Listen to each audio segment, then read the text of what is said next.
सकाळची घाई गडबड तर रोजचीच चालू असती। निकी माझ्या डब्यासाठी चपात्या बनवत होती आणि नेमका त्यात गॅसच संपला।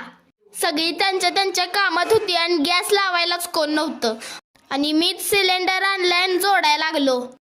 रिकामा सिलेंडर तिथनं काढलाय आणि भरलेला सिलेंडर तिथं लावायला लागलो।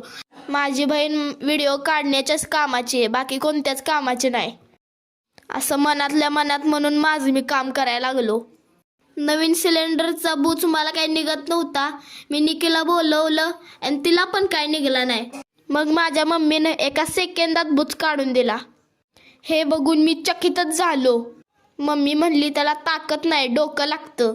मग तो रेग्युलेटर मी नवीन सिलेंडरला लावायला लागलो, पण तो पण काय लागणाच झालाय। परत मी निकीला बोलवलं, म्हणलं ही तर काम जमतंय का नाही बघ। ती पण लई रेग्युलेटरला दाबत होती, ती पण तिला काही जमलं नाही। इथे एकतर आमचा सिलेंडर लागत नव्हता आणि माझी मम्मी कॅलेंडर बघत बसलेली आणि म्हणली की लयच लवकर संपलाय गॅस। शेवटी मी कंटाळून पप्पांनाच बोलवलं। त्यांनी एका चुटकीत सिलेंडर जोडला। माझे पप्पा मला म्हणाले, सिलेंडर जोडणं काही चिल्ल्या-पिल्ल्यांचं काम नाही। हे ऐकून माझीच मला लाज वाटायला लागली।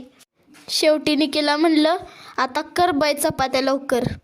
सिलेंडर तुला काही जोडा येतच नाही, तू चपात्या करण्याचीच कामाची आहेस।